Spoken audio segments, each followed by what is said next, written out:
Olá pessoal, sejam todos bem-vindos. Eu sou o professor Lucas Barbosa, especialista no ensino da biologia, e hoje nós estudaremos os protozoários. Estudaremos as características gerais, a evolução, a reprodução, a importância, as doenças causadas por esses protozoários que afetam os seres humanos, a morfologia geral e alguns grupos, os principais grupos de protozoários. Vamos iniciar os nossos estudos a partir das características gerais. Então, os protozoários, o nome protozoário ele vem do latim, né? Proto significa primeiro e zoon significa animal. Então, o nome protozoário significa primeiro animal. Existem cerca de 20.000 espécies, eles vivem em ambiente de água doce, água salgada, regiões lodosas e terra úmida, sempre com a dependência da água. São seres vivos eucariontes, ou seja, com um núcleo bem definido, com a membrana, o envoltório nuclear bem definido. São unicelulares. E a maioria dos protozoários são heterótrofos, ou seja, não conseguem produzir o próprio alimento, precisam ingerir, precisam buscar esse alimento através do meio. Existem espécies de vida livre e existem espécies parasitas. Essas espécies parasitas, algumas vão causar doenças nos seres humanos. Existem também espécies mutualísticas. O mutualismo é uma relação ecológica em que as duas espécies que se relacionam se beneficiam mutualmente, por isso mutualismo.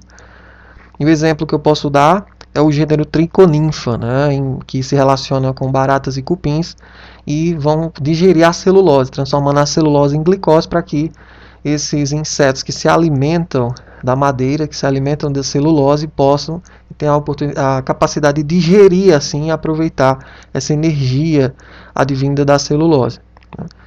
A relação mutualística, os dois ganham. Então a barata ela vai ganhar o poder de conseguir digerir a celulose, tendo o triconinfa no seu intestino. E o triconinfa ele vai ganhar proteção no intestino das baratas e dos cupins e também a disponibilidade de alimentos de forma mais fácil. Nós também temos espécies comensais. O comensalismo é uma relação ecológica em que uma espécie ganha e a outra que se relaciona também, ela nem ganha nem perde. Então é relação neutra. Uma ganha e a outra nem ganha nem perde. E o exemplo é a Entamoeba coli, que vive no intestino dos seres humanos, e que ela se beneficia por viver nesse ambiente, porque ela consegue nutrientes de forma mais fácil, e o ser humano ele nem se beneficia e também não tem nenhum dano provocado por esse protozoário. A digestão dos protozoários ocorre de forma intracelular, é óbvio, eles são formados por apenas uma célula, então eles vão fagocitar ou pinocitar partículas do meio ambiente para a sua nutrição, a digestão ocorre dentro da célula, por isso intracelular. Alguns fazem fotossíntese, alguns protozoários fotossíntese. Quem faz fotossíntese são aqueles protozoários dos grupos, os dinoflagelados, as diatomáceas e alguns euglenoides. Os protozoários de água doce, eles sempre vão possuir o vacúolo contrátil, que serve para a osmorregulação da célula, ou seja, serve para expulsar a água em excesso que entra na célula. E os protozoários de água salgada, eles não vão possuir vacúolo contrátil, porque justamente a água está querendo sair da célula o tempo todo, então eles não vão precisar desse vacúolo, eles não possuem esse vacúolo por uma questão adaptativa, isso é muito importante. Os protozoários fazem parte do grupo das algas, os protozoários são conhecidos como algas unicelulares. A respiração se dá por difusão, então a troca de gases ocorre por difusão no meio ambiente. A locomoção se dá por cílios, flagelos, pseudópodes ou deslizamento. Então você tem protozoários ciliados, do grupo dos ciliados, que vão se locomover através de cílios. Você tem os protozoários flagelados, que vão se locomover através de flagelos. E você tem as famosas amebas, que vão se locomover através da formação dos pseudópodes ou deslizamento. A forma corporal que se alimenta e que se reproduz é chamada de trofozoito. E a forma de resistência, o nome da forma de resistência dos protozoários é chamada de cisto. Então, se você vê em alguma questão a palavra trofozoito, você já vai saber que aquilo ali é uma forma de um protozoário que se alimenta e se reproduz. Por isso o nome é trofozoito. Já se você observar a nomenclatura cisto, você vai saber já que é a forma de resistência daquele protozoário. Bom, eu sei que vocês estão bem curiosos para estudar logo a morfologia geral, com as imagens, várias imagens de protozoários. Então eu vou dar um zoom aqui no tópico morfologia geral. Então, quanto à morfologia geral, ela é bem diversa. Para quem não sabe, morfologia geral é o formato externo das células. E aqui eu coloquei alguns exemplos de protozoários que causam doenças nos seres humanos. Então você tem aqui gêneros, tá? Você tem aqui gêneros. E para cada gênero você tem espécies que vão provocar doença nos seres humanos. Você tem a giardia, tá? Aqui nessa primeira imagem, esse gênero ele tem uma espécie que vai provocar uma doença chamada de giardíase. Você tem aqui nessa segunda imagem o gênero Trichomonas, né, que tem uma espécie que é a Trichomonas vaginalis, que vai causar uma doença chamada tricomoníase, tá? Tricomoníase. Você tem aqui o gênero Leishmania, que tem uma espécie que vai provocar uma doença causada de leishmaniose. Você tem aqui o gênero Trypanosoma, né? O gênero Trypanosoma, que tem uma espécie que vai causar a doença de Chagas. Você tem o gênero Toxoplasma, que tem uma espécie que vai provocar uma doença chamada de toxoplasmose. Você tem o gênero Entamoeba, que tem uma espécie, que é a Entamoeba histolítica, que vai provocar uma doença chamada de amebíase. E aqui você tem o gênero Plasmodium, ó, que tem espécies, 3 espécies aqui no Brasil, que vão provocar uma doença chamada de malária. É bem interessante, vejam que a morfologia ela é bem diversa. Bom, aí sempre me perguntam, né, em relação a essas imagens. Aqui nós temos duas giardias, tá? Duas giardias, uma aqui, outra aqui. Aqui nós temos 2 tricomonas, uma aqui, outra aqui. 2 leishmanias, uma aqui, outra aqui. Você tem essa parte em azul que eu estou marcando, é o Trypanosoma, tá? No caso aqui o Trypanosoma cruzi, o nome da espécie, tá? Que vai causar a doença de Chagas. Aqui você tem, ó, um toxoplasma, outro aqui, outro aqui, outro aqui, outro aqui. E você tem vários deles dentro de uma célula do sistema imunológico, tá? Aqui você tem uma imagem do gênero Entamoeba, no caso a Entamoeba histolítica, tá? Na forma trofozoíta. Aqui você tem na forma de cisto. E aqui você também tem uma imagem do Plasmodium. Tem 3 espécies aqui no Brasil que provocam a malária, né? E os sintomas, inclusive, para cada espécie são diferentes. Aqui você tem a forma trofozoito e aqui você tem uma outra forma também dentro de uma hemácia. Bom, vamos agora para o tópico importância dos protozoários. Por que os protozoários são importantes? Então observe aqui, eu separei algumas dessas importâncias, existem várias, inúmeras. Eu separei aqui as que eu considero principais. Então, por exemplo, se você unir 2 grupos de protozoários, as diatomáceas e os dinoflagelados, eles vão ser responsáveis por 90% da fotossíntese no planeta Terra. Então veja só a importância dele. Muitas pessoas pensam que são as plantas, né, que são responsáveis por a maior parte da fotossíntese no planeta, mas não. São microalgas, né? São as diatomáceas mais as dinoflageladas, que estão ali em grande quantidade nos oceanos, que vão ser responsáveis por 90% da fotossíntese no planeta. Quer importância maior? Algumas espécies fazem parte do fitoplâncton. Tá? O fitoplâncton ele é um conjunto de vida microscópica, né, com o poder de fazer fotossíntese que fica ali flutuando na corrente de água. Tá? Então, os protozoários fazem parte desse fitoplâncton. E também os protozoários eles fazem parte do zooplâncton. Tá? Os zooplâncton são os pequenos animais que também ficam ali flutuando na corrente de água, que tem uma importância muito grande para a cadeia alimentar e para a teia alimentar. Então, os protozoários tanto fazem parte do fitoplâncton, aqueles que fazem fotossíntese, quanto aqueles que não fazem fotossíntese vão fazer parte do zooplâncton.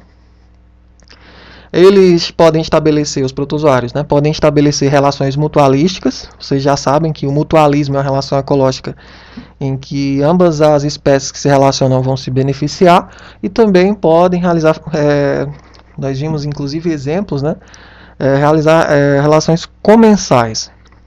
O comensalismo é uma relação ecológica em que uma espécie ela é beneficiada e a outra ela nem é beneficiada nem é prejudicada. Também como importância você tem as doenças. Sim, você tem protozoários que causam doenças nos seres humanos. Inclusive nós vimos já na morfologia geral imagens de alguns desses protozoários. Vamos estudar agora um pouco da evolução desse grupo, que faz parte da evolução dos eucariontes. Eu vou ampliar essa imagem aqui em um outro slide para ficar mais fácil da gente visualizar. Então vamos lá, vamos contar um pouquinho dessa história evolutiva. Há milhões e milhões e milhões de anos atrás, nós tínhamos um eucarionte heterótrofo já com mitocôndria. Tá? Essa mitocôndria ela não está representada, que é essa célula que eu estou marcando aqui para vocês.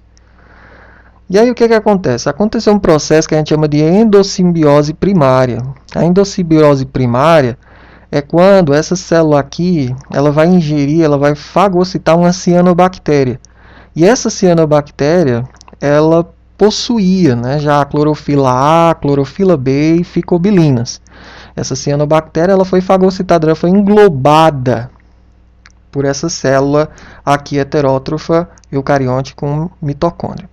Esse é o processo da endossimbiose primária. Aqui a gente já observa essa cianobactéria dentro desse eucarionte heterótrofo com mitocôndria, certo? E aí, a partir desse grupo, tá? A partir desse grupo, nós temos aqui a origem das algas verdes e a origem das algas vermelhas. Tá? Esse grupo aqui, uma parte dele perde as ficobilinas, tá? E dá origem às algas verdes. As algas verdes, portanto, aqui você observa o cloroplasto, que nada mais é, né, do que uma modificação daquela cianobactéria. E esse cloroplasto ele possui as clorofilas A e B, assim como a cianobactéria que foi fagocitada, mas ele perdeu as ficobilinas, dando origem às algas verdes. Nesse outro lado aqui a gente observa a origem das algas vermelhas, e ele ocorre a partir da perda da clorofila B. Tá? Então as algas vermelhas elas vão possuir um cloroplasto que nada mais é do que aquela cianobactéria que foi fagocitada, porém apenas com a clorofila A e as ficobilinas. Não existe mais a clorofila B aqui nas algas vermelhas. E aí, continuando o processo, as algas verdes, um grupo de algas verdes vai dar origem a todos os vegetais que a gente conhece, a todas as plantas que a gente conhece, as briófitas, pteridófitas, gimnospermas e angiospermas. E um outro grupo de algas verdes sofre um processo de endossimbiose secundária, que nada mais é do que a fagocitose de uma alga verde unicelular, novamente. Tá? E a partir desse grupo que sofreu endossimbiose secundária, nós temos a origem dos quinetoplastídeos, a partir da perda dos cloroplastos. Então, os quinetoplastídeos não vão realizar fotossíntese. Saibam que quem não tem cloroplasto não tem o poder de realizar fotossíntese. Para realizar a fotossíntese, eu preciso do cloroplasto. Eu preciso da clorofila, certo? Então, os quinetoplastídeos eles perdem o cloroplasto, ou seja, perdem a capacidade de realizar a fotossíntese. E um outro grupo vai dar origem aos euglenoides. Tá? E os euglenoides, eles possuem a clorofila A e B, ou seja, os euglenoides eles têm a capacidade de realizar fotossíntese, vão ter a capacidade de realizar fotossíntese. Professor, quer dizer que todas as plantas que a gente conhece, as plantas terrestres, né, briófitas, peridófitas, gimnospermas e angiospermas, elas tiveram origem a partir de uma alga verde?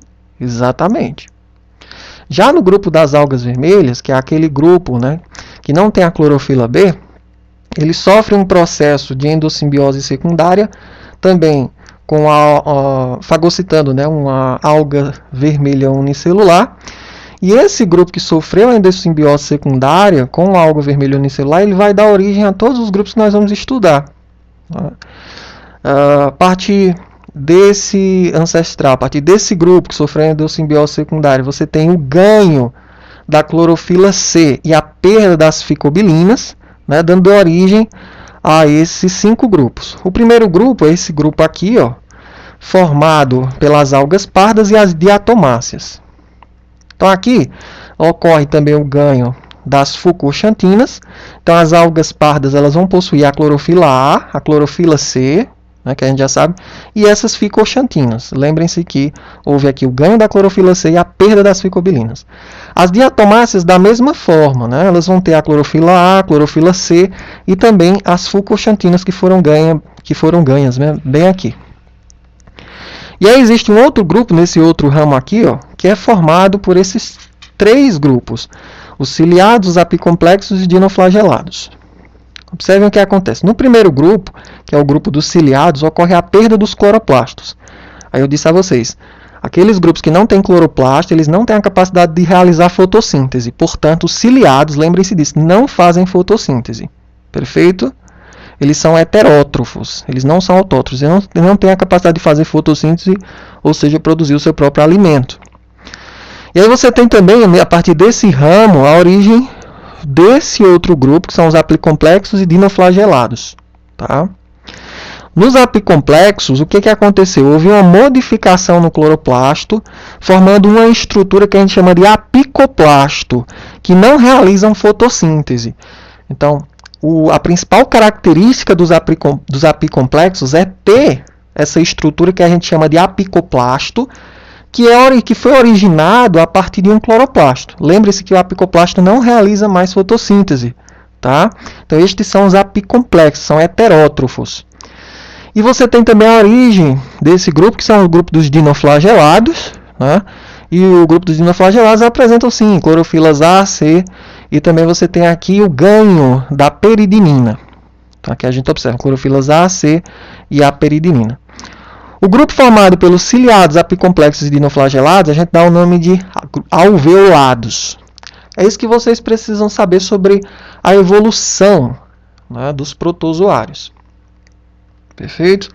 Muito tranquilo, né? Vocês têm a oportunidade de voltar ao vídeo e assistirem quantas vezes vocês quiserem. Bom, agora vamos estudar alguns grupos, os principais grupos de protozoários. E o objetivo é justamente diferenciar esses grupos. Tá? Bom, então, em relação aos grupos, o primeiro grupo que nós vamos estudar é o grupo dos diplomonadídeos. A principal característica desse grupo é possuir 2 núcleos de tamanhos iguais e uma mitocôndria reduzida chamada de mitossomo, além de múltiplos flagelos. E o principal exemplo é a giardia intestinalis, que causa a doença chamada de giardíase. Então, vou mostrar aqui essa figura para que a gente possa visualizar esses 2 núcleos de tamanhos iguais, né, e a presença de múltiplos flagelos.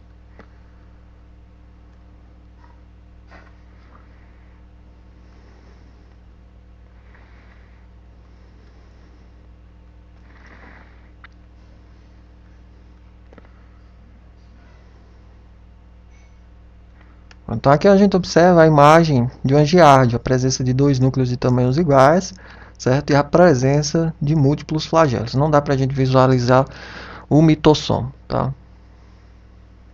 O segundo grupo é o grupo dos parabasalídeos.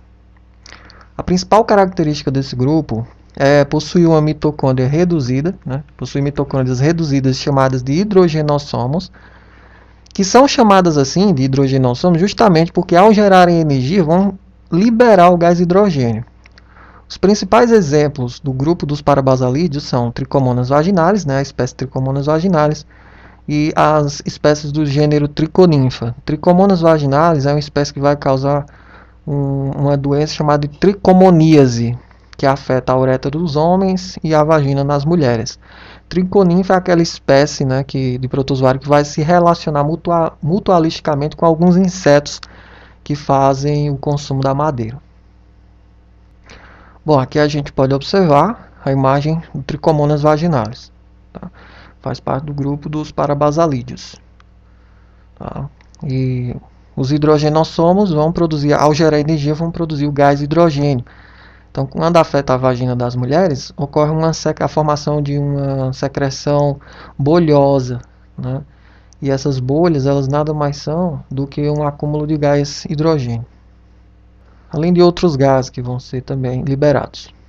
Aqui a gente pode detalhar um pouco mais dos 2 primeiros grupos, né, diplomonadidas, os diplomonadídeos, né?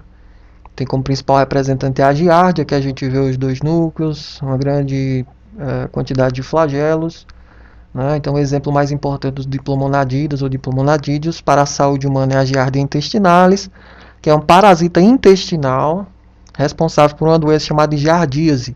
E esta doença ela vai afetar principalmente o intestino delgado, provocando diarreia e dores abdominais. A transmissão é feita por ingestão de alimentos ou água contaminados com cistos da giardia, tá? Os cistos, vocês já sabem que é a forma de resistência da giardia. E as medidas profiláticas, ou seja, as medidas preventivas, são saneamento básico, lavar bem as frutas, verduras e legumes, né? Todos aqueles alimentos crus que vocês compram devem ser bem lavados, e também beber a água tratada. Aqui você tem também imagens, né, de representantes do grupo dos parabasalídeos ou parabasálidas. Então, inicialmente você tem o triconinfa, né, o gênero triconinfa, que algumas espécies vão viver em mutualismo no intestino de insetos, comedores de madeira, como é o caso dos cupins. E esses protistas eles vão se locomover por meio de muitos flagelos, tá? E vão fagocitar os fragmentos de madeira ingeridos por aquele inseto, vão digerir a celulose por si mesmo, graças às bactérias simbiontes que vivem em seu citoplasma, e vão disponibilizar assim a glicose para esses insetos. É uma relação mutualística, os dois se beneficiam com essa relação. E aqui você tem o Trichomonas vaginalis, né, que é um protozoário que vai causar a doença chamada de tricomonise, que é uma doença sexualmente transmissível, né, de ampla ocorrência, que vai afetar cerca de 170 milhões de pessoas no mundo. Além do contato sexual, a transmissão também ela pode ocorrer através do uso de sanitários e banheiras não higienizadas, né, usadas por pessoas que estão infectadas, né, com esse parasita, com esse protozoário, e também pelo uso de toalhas e roupas íntimas, compartilhamento de toalhas de roupas úmidas contaminadas por o tricomonas. Né? E esse protozoário ele vai afetar o sistema genital nos homens, vai causar infecções na uretra, e nas mulheres infecções vaginais. Inclusive, dependendo da quantidade, da carga desse protozoário, pode acontecer até de ter problemas durante a gestação, né? Causar até o aborto. Então, as medidas profiláticas são usar o preservativo nas relações sexuais, já que é uma doença sexualmente transmissível, né? Evitar banheiros sem condições de higiene, evitar compartilhar toalhas, roupas íntimas com pessoas aí, sem que essas toalhas, essas roupas íntimas estejam adequadamente lavadas. Então, isso é um pouco, né, um aprofundamento um pouquinho maior dos dois primeiros grupos. O grupo dos diplomonadídeos, diplo de dois núcleos, fica fácil de lembrar assim, né? E dos parabasalídeos, ou parabasálidas, nós temos aqui o Triconinfa e o Trichomonas vaginalis. Bom, o próximo grupo é o grupo dos euglenozoários. E no grupo dos euglenozoários, nós podemos ter, né, espécies heterótrofos predadores, espécies fotossintéticas que vão realizar a fotossíntese, espécies mixotrofas, né? Mixotrofos, os seres vivos mixotrofos são aqueles que são ao mesmo tempo autótrofos e heterótrofos, conseguem produzir o seu próprio alimento a partir do dióxido de carbono e conseguem também ingerir esse alimento a partir do meio ambiente. Então são seres bem interessantes, né? Os seres mixotrofos. E também você tem espécies parasitas dentro do grupo dos euglenozoários. Perfeito? A maioria ela vai ter um bastão cristalino dentro de um dos flagelos. Essa é uma característica bem importante dos euglenozoários.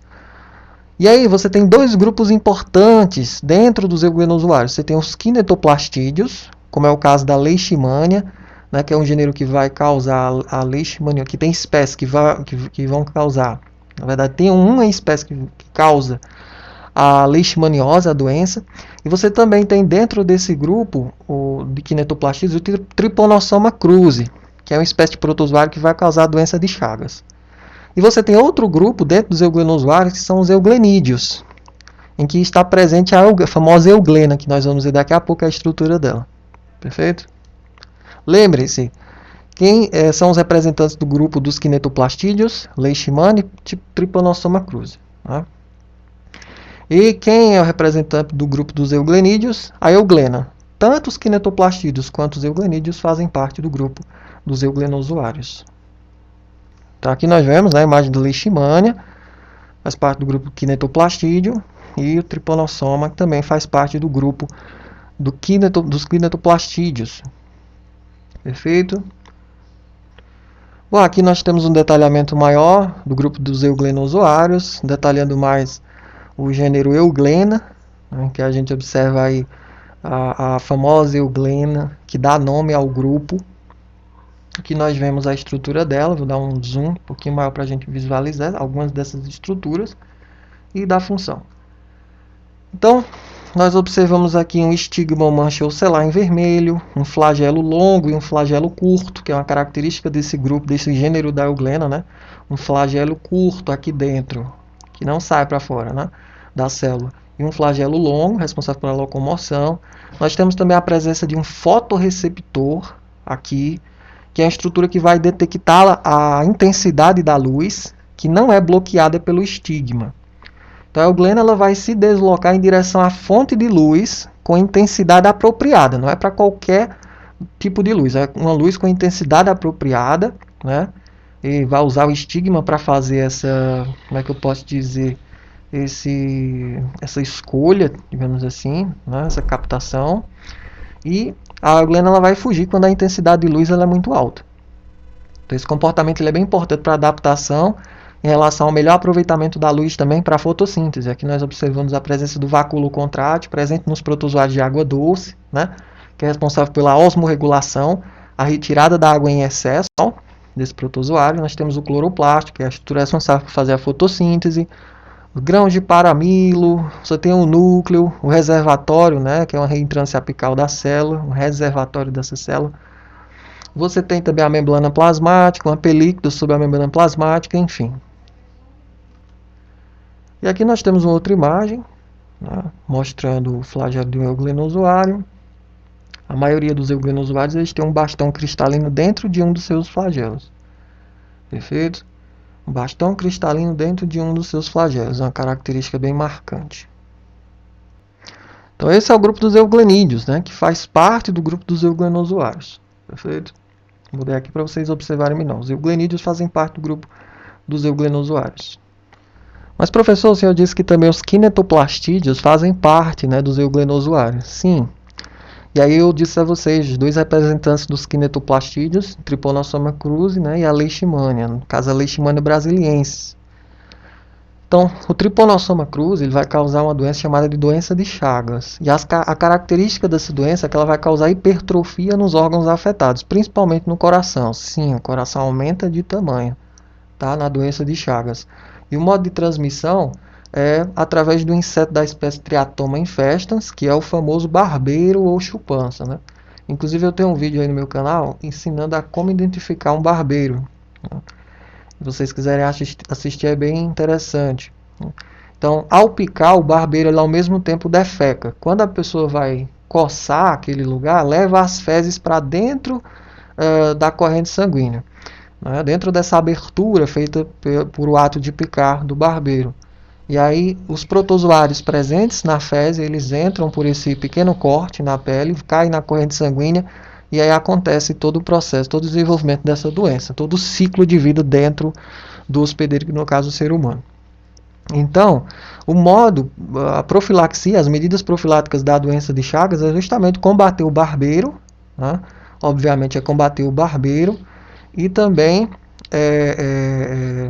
ter um determinado cuidado, né, alguns cuidados sanitários para evitar essa infestação. Além do tratamento, né, dessa pessoa que é necessário. Então, nós temos também como representante dos kinetoplastídeos, além do Trypanosoma cruzi, nós temos a Leishmania brasiliensis, que é o nome da espécie que vai causar a doença chamada de leishmaniose. E nós temos alguns tipos de leishmaniose, o que a gente vai estudar aqui é a leishmaniose de pele ou a úlcera de Balbu, que tem como característica ulcerações graves na pele, ou seja, feridas na pele. O modo de transmissão se dá através de um mosquito, né, que é o conhecido mosquito palha ou birigui, que é um flebótomo. É um flebótomo contaminado com esse protozoário que é a Leishmania brasiliensis. E as medidas profiláticas justamente o combate desse inseto, o combate do vetor, né, e também o tratamento dos doentes. O próximo grupo é o grupo das diatomáceas. A principal característica desse grupo é conter uma parede celular formada por duas válvulas que se sobrepõem como uma caixa de sapato. As diatomáceas são responsáveis por 20 a 25% da produção fotossintética do planeta. Então, eis a importância, né, desse grupo. Lembre-se, diatomáceas, parede celular formada por duas válvulas que se sobrepõem como uma caixa de sapato. O próximo é o grupo dos dinoflagelados. Dino de 2, flagelados de flagelo. Então, é um grupo formado por seres vivos que possuem dois flagelos, né, unicelulares, que possuem dois flagelos perpendiculares. Essa é a principal característica dos dinoflagelados. Vou mostrar uma imagem para vocês, mostrando bem o grupo das diatomáceas, as principais características, e o grupo dos dinoflagelados, mostrando essa característica de ter dois flagelos perpendiculares. Bom, aqui nós podemos observar bem, né, do lado esquerdo, figuras de diatomáceas, no lado direito, figuras de dinoflagelados. Começando pelas diatomáceas, que a gente observa, né, que são protozoários que vão ter uma parede celular formada por duas valvas que vão se encaixar, né, como uma caixa de sapato, que a gente pode ver diversos tipos de morfologia nesse sentido, tá? E aqui nós temos os dinoflagelados, tá, que são protozoários com dois flagelos perpendiculares. Aqui eu vou dar um zoom para vocês observarem melhor, certo? Então aqui ó, vocês podem observar flagelo posterior e um flagelo que vai circundar a célula. Então são dois flagelos que se dispõem de forma perpendicular. Nós também temos, aqui nós temos várias outras imagens mostrando, né, os dinoflagelados. E aqui nós temos uma espécie bem interessante que provoca um fenômeno de bioluminescência no mar, tá? Do gênero Nactiluca, né? Do gênero Nactiluca. Promove esse fenômeno bem interessante aqui. E você observa um pouco da morfologia dele, um tentáculo bem grande. Perfeito? O que vocês precisam se lembrar? As diatomáceas, vocês precisam lembrar das válvulas. Né? E dos dinoflagelados, dois flagelos dispostos de forma perpendicular. E olhar para a morfologia, lembrar dessa morfologia bem característica dos dois. Bom, o próximo grupo é o grupo dos apicomplexos. Vocês já sabem, vocês já viram lá no início, que os apicomplexos eles vão possuir um cloroplasto, um plastídeo modificado, chamado de apicoplasto. Essa é a principal característica desse grupo, né? E esse apicoplasto ele provavelmente teve origem nas algas vermelhas. Os principais representantes são o gênero Toxoplasma e Plasmodium. Aqui vocês podem verificar, né, a morfologia do gênero Toxoplasma, aqui no caso a espécie Toxoplasma gondii, ela livre aqui e aqui ela dentro de uma célula do sistema imune. E aqui vocês observam a figura do gênero Plasmodium, né, aqui dentro das hemácias, na forma de anel, aqui bem característico que a gente usa para fazer o diagnóstico laboratorial, formato em anel. Então, Toxoplasma, o gênero Toxoplasma, através da espécie Toxoplasma gondii, provoca a doença chamada toxoplasmose, e o gênero Plasmodium, através de três espécies que nós temos aqui no Brasil, que inclusive geram sintomas diferentes, você tem uma doença chamada de malária. Tanto o Toxoplasma como o Plasmodium são representantes do grupo dos apicomplexos. Nessa imagem a gente pode observar bem um pouco da estrutura das células dos apicomplexos. Aqui você observa a principal estrutura, a principal característica desse grupo, que é a presença de um cloroplasto reduzido, né, que é o apicoplasto. Um cloroplasto não vai mais ter o poder de realizar fotossíntese, tá? Os apicomplexos não realizam fotossíntese.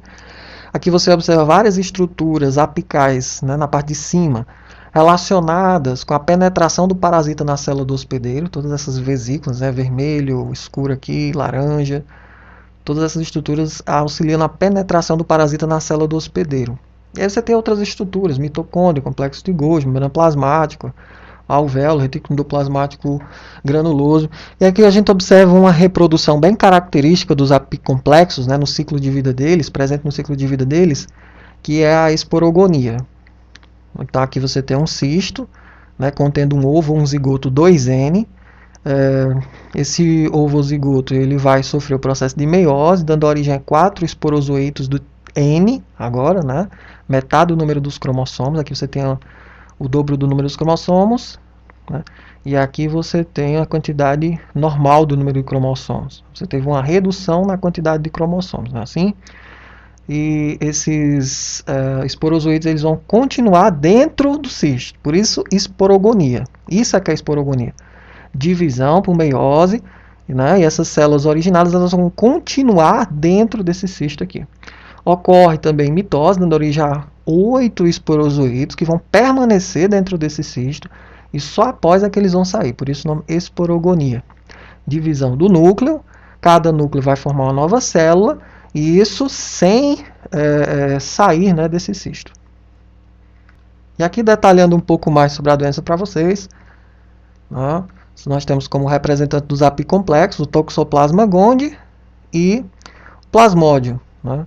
O Plasmodium vivax, o Plasmodium malariae, o Plasmodium falciparum, que são 3 espécies que vão provocar a doença chamada malária. Vamos começar aqui pela toxoplasmose. Toxoplasmose, agente etiológico, né, que provoca a doença, é um protozoário que tem o nome da espécie é Toxoplasma gondii. Características da doença, geralmente é assintomática, mas em alguns casos pode causar cegueira. E ela é bem grave em gestantes, né, pois o parasita ele pode passar para o feto, afetando o sistema nervoso. E como é o modo de transmissão? Ingestão de cistos do parasita presente principalmente nas fezes de gatos. Então, muito cuidado aí, para principalmente idosos estar entrando em contato com fezes de gatos, né, contaminados, aí, infectados, na verdade, com esse Toxoplasma gondii. Pode causar cegueira em alguns casos, hein? Muita atenção. E também pode passar para o feto, afetar o sistema nervoso, afetar o desenvolvimento do sistema nervoso desse feto. Então, muito cuidado. Os gatos eles são hospedeiros naturais do toxoplasma. E a ingestão e também, né, a transmissão pode ocorrer através da ingestão de carne crua ou mal cozida contaminada com o Toxoplasma gondii. Então, pelos gatos e pela ingestão de carne crua mal cozida. E quais são as medidas profiláticas? É bem óbvio, né? Adoção de medidas de higiene básicas, cuidado especial para evitar a contaminação ao lidar com os animais, principalmente fezes de gatos, né? E também fazer o cozimento adequado das carnes. Outra doença bem importante, também aí presente no grupo dos apicomplexos, que tem como principal estrutura o apicoplasto, é as espécies do gênero Plasmodium. Existem 3 espécies aqui no Brasil que provocam doença chamada de malária. Nós temos o Plasmodium vivax, que causa acessos febris a cada 48 horas. Por isso o nome da doença nesse caso é febre terçã benigna, tá? Que é uma febre que vai ocorrer de 3 em 3 dias, mais ou menos. Ela vai e volta, 3 em 3 dias, né? Nós temos o Plasmodium malariae, que causa acessos febris a cada 72 horas. Então, a febre é conhecida como febre quartã benigna. E nós temos uma outra espécie que causa a forma mais grave, né, da malária, que é quando essa malária é provocada pela espécie Plasmodium falciparum, que vai causar acessos febris irregulares, de 36 a 48 horas, que é conhecida como febre terçã maligna. Por que é febre terçã maligna? Porque as hemácias parasitadas com esse Plasmodium falciparum, né, elas vão se aglutinar, elas vão grudar umas nas outras, provocando a obstrução dos vasos sanguíneos, o que pode levar o indivíduo à morte, pelo rompimento desses vasos sanguíneos, certo? Então, lembre-se, Plasmodium falciparum é a espécie que vai causar a malária mais grave, que é conhecida como febre terçã maligna. Então, a malária ela é transmitida para o ser humano através da picada da fêmea do mosquito do gênero Anopheles, conhecido vulgarmente como mosquito prego, que normalmente pica de noite, pica à noite. Então, aí vocês têm uma foto desse mosquito prego e quais são as medidas profiláticas? Combater o mosquito, assim? Combater esse danado desse mosquito aí, do gênero Anopheles. O próximo grupo é o grupo dos ciliados. Qual é a principal característica do grupo dos ciliados? Presença de cílios, obviamente. Esses cílios eles vão servir para locomoção. E aí você tem um exemplo de uma espécie que causa doença nos seres humanos, que é a espécie Balantidium coli. Nós vamos dar uma breve visualizada nele. Mas nós temos como representante também dos ciliados o famoso paramécio, bem conhecido quando a gente pega determinadas amostras de água. Então aqui a gente pode observar, né, a eletromicrografia de varredura de um paramécio com cores artificiais, né, pessoal? Cores colocadas através do computador. Então aqui vocês observam algumas estruturas do paramécio, que tem uma estrutura bem típica, né? Você tem vários cílios, óbvio, faz parte do grupo dos ciliados, então tem vários cílios recobrindo toda a superfície do corpo. Aqui você tem um macronúcleo e um micronúcleo, né? Você tem uma estrutura aqui que funciona tipo como uma boca, né? Que é chamada de citóstoma. Então, citóstoma é uma estrutura que tem a função de uma boca por onde vai entrar, né, principalmente bactérias que vão ser aqui colocadas para dentro através dessa abertura que parece uma boca, que é o citóstoma. Aqui você tem suco oral e você tem também uma estrutura que vai ser usada para eliminar as excretas, tipo como se fosse, entre aspas, né, as fezes, aquilo que não presta de dentro da célula, o material que foi digerido e que não serve para a célula, que é o citopígio ou citoprócto, que é como se fosse o ânus, né? É óbvio que não é, só estou falando assim em comparação dessa célula. Então você tem o citóstoma, que seria como se fosse a boca, e o citopígio ou citoprócto seria como se fosse o ânus do paramécio. E aqui você tem um vacúolo contrátil também, que vai fazer essa questão da osmorregulação, de colocar o excesso de água que entra na célula para fora dessa célula. Perfeito? Aqui você tem um vacúolo vazio, aqui você tem um vacúolo cheio. Então essa seria a figura do famoso paramécio. E aí, falando um pouquinho daquela espécie que eu disse a vocês que causa doença, o nome da doença é a balantidiose, tá? É provocada por um protozoário ciliado da espécie Balantidium coli. Tá? É uma parasitose intestinal que produz lesões no intestino grosso. E essas lesões elas provocam diarreia com sangue nas fezes, tá? De modo semelhante ao que ocorre com a disenteria amebiana. Então, ataca o intestino grosso, o Balantidium coli vai atacar o intestino grosso e provocar lesões, que vai provocar diarreia com sangue. A balantidiose ela é transmitida pela ingestão de alimentos ou de água contaminados por cistos do ciliado. Você sabe que cistos é uma forma de resistência, né, dos protozoários. E as medidas profiláticas são saneamento básico, lavar bem as frutas e verduras antes de digeri-las, e todos aqueles alimentos consumidos crus, e filtrar bem a água antes de beber. E também tratar os doentes. Perfeito? Aqui vocês têm imagem do que seria esse protozoário, o macronúcleo bem destacado, né? O macronúcleo, micronúcleo aqui sendo mostrado, e a forma em cisto, mostrando aqui também o macronúcleo e o micronúcleo, essa estrutura bem característica do Balantidium coli. Pessoal, a aula está se estendendo muito, né? Nós passamos já de 40 minutos, então na próxima aula nós daremos continuidade ao conteúdo. Já estamos bem perto de terminar, certo? Depois que a gente vê os grupos, aí a gente vai para a reprodução e vamos encerrar vendo os ciclos aí das doenças, que é um detalhamento importante para quem deseja fazer vestibular, para quem deseja fazer Enem. E a gente vai ver as doenças, né, o ciclo desses parasitas que afetam o ser humano de forma um pouco mais detalhada. Um grande abraço e até a próxima.